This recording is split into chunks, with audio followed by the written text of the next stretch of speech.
If I can introduce our second speaker, though, or our second speakers, that's Clare and Jonathan Gooing, who are joining us from Bishop Grosseteste University, both academic colleagues over at BGU, and we're gonna stick with music as a subject area, of course, because that's why you've all tuned in, but actually look at careers related to a music degree and the type of careers that students often go on to afterwards. So without further ado, Clare and Jonathan, over to you, please. So after Laura's fantastic talk about what it is to do a music degree and the kind of opportunities that are available, mixed into that is the consideration of what it is that you might want to do with the music degree after university. Of course, after university can be a long time after your undergraduate degree. You may well want to go on to further study, to do a master's degree or to do a PhD. And that kind of thing, and it's a fantastic thing to do. But I think what we'd like to talk about today is what can you do with it in terms of careers? Where are you heading with a music degree? It's a difficult time at the moment. We're living through a strange time when, you know, in the media, people are having problems with careers and trying to think about how to survive in the present climate. But what I would say about that is that a career in music has always been a possibility. Often not easy, but often the way that people want to go who are passionate about music. If you think about the kind of skills that are involved in a music degree, which Laura talked about in some great detail, they really do equip you for many, many careers in life. The most obvious one for a musician is the skill of communication. We often work as musicians for much of our life. I'm sure that you're not new to music, that you've been working at music and becoming the musician that you are for many years. And in that, you develop fantastic skills in communication. A music degree helps you develop these and improve them even further. And they're really important as far as employers are concerned.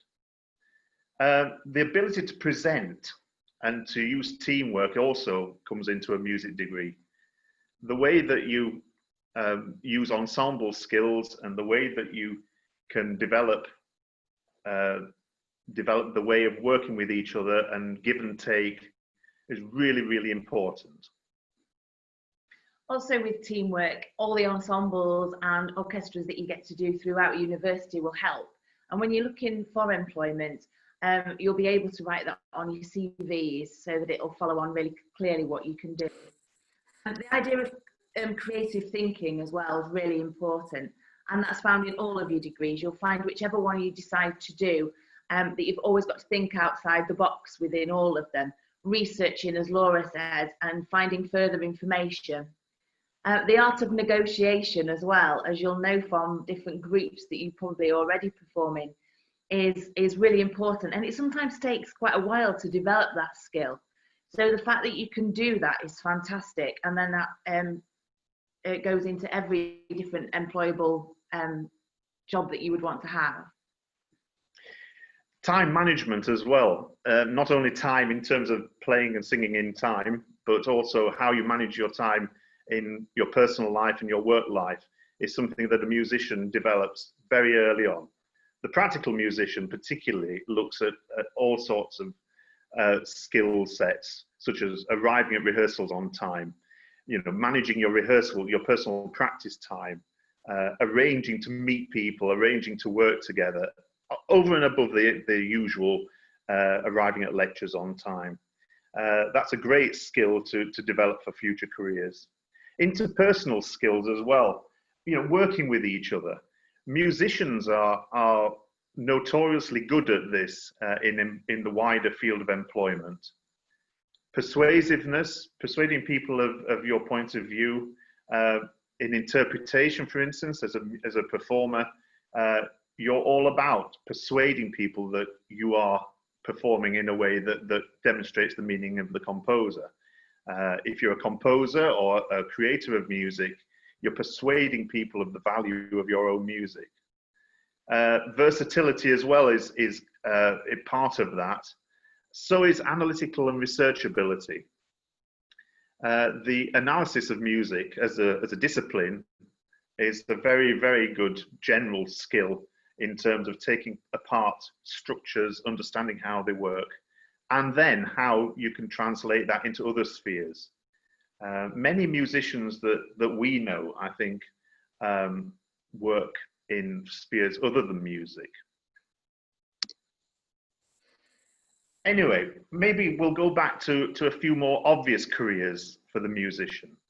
It used to be the case in the old days, when I was young, it used to be the case that the majority of people doing a degree in music at a university would either go on to teach, some would become performers, some would study further, some would even become academics. If you went to a conservatoire or a music college, you were aiming towards a performance career. If you were very lucky as a soloist, if you were a classical musician, or if equally luckily as an orchestral musician. But things are much wider nowadays, and the sphere of career opportunities is huge. We still start the list with performance because I think for many music students that is an ultimate goal, and a career in bands or in ensembles, in choirs as a solo performer is still a dream for many people, and should be. It's important that, as Laura said, you maintain your feeling for the dream that you have as a musician. Nevertheless, other career possibilities are there, and I suppose the second most common destination for a music student is the classroom music teacher.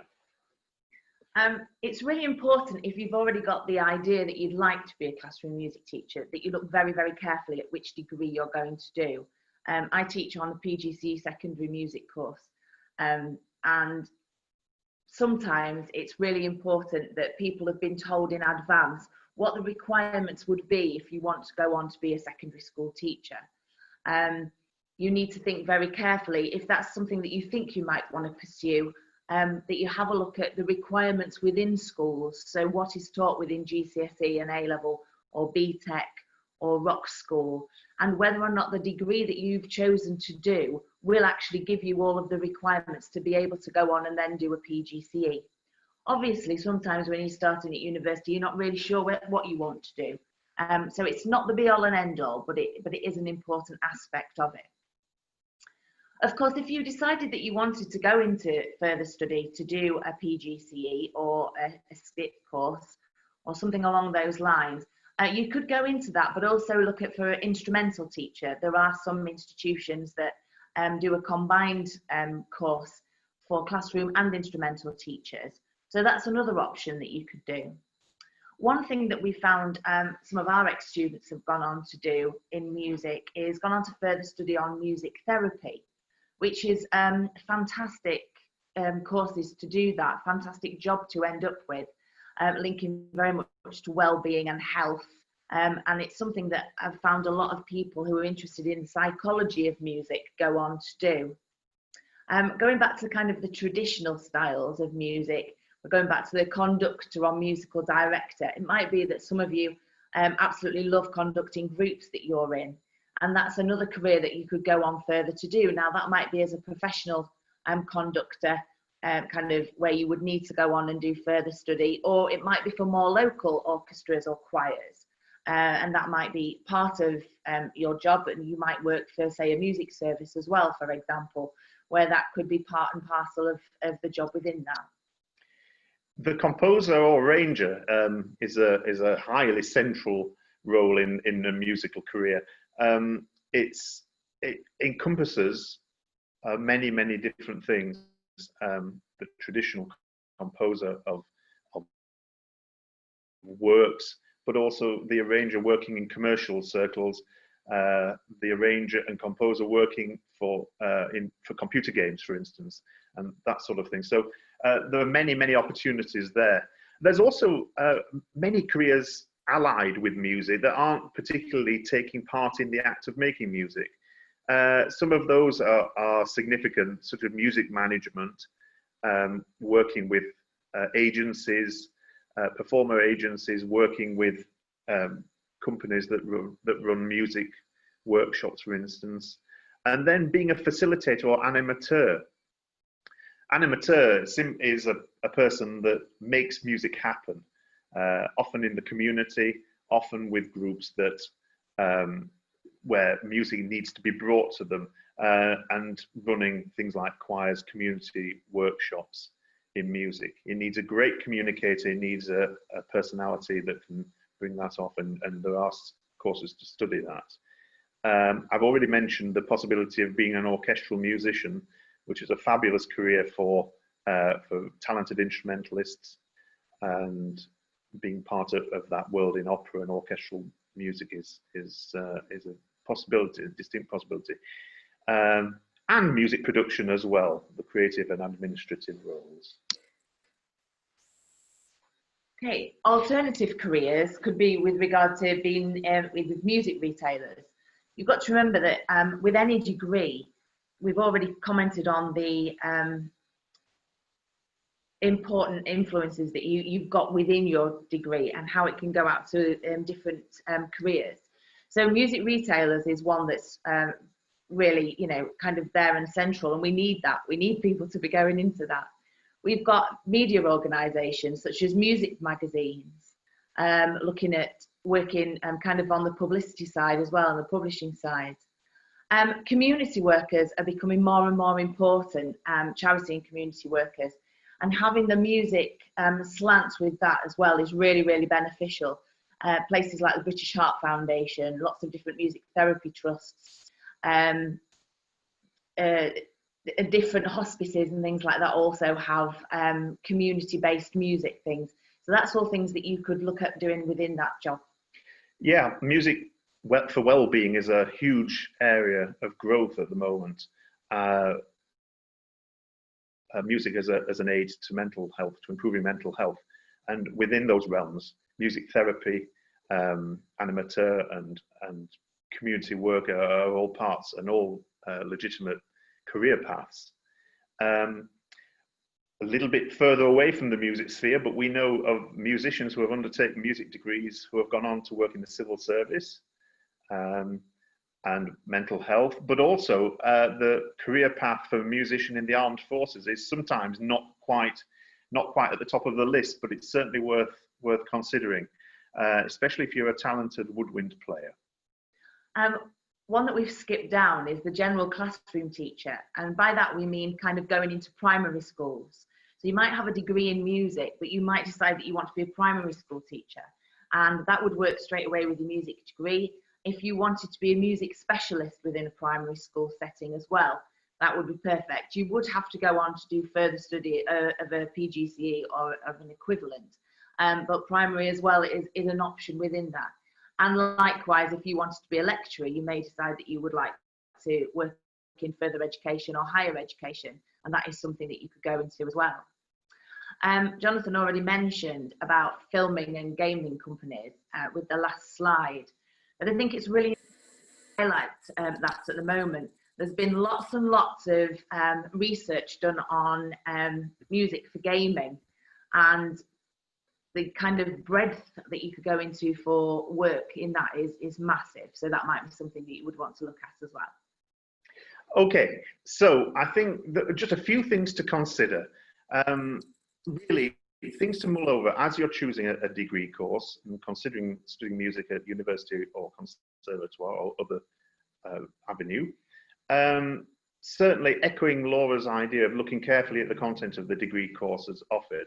And if you have a career path in mind, how do they align with the requirements? So Claire mentioned teaching as having quite a specific skill set in some ways. Certainly music knowledge, musicianship is an important element. How much is that really developed as part of your music degree? How might your music degree develop ideas whilst opening up new possibilities?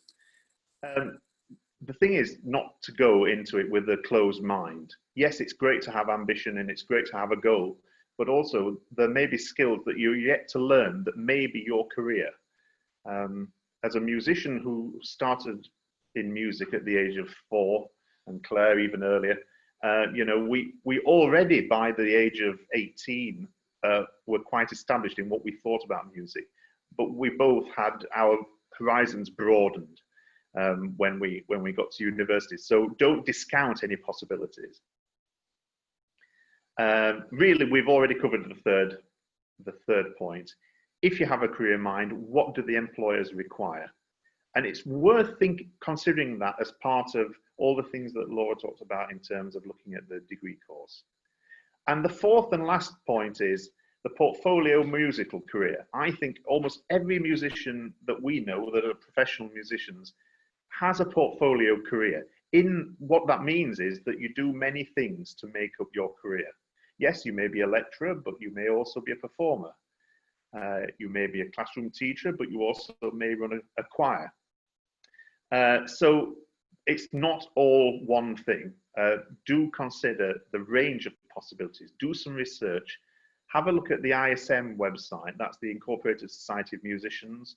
All the Musicians Union websites, they have good resources to help young people think about future careers in music.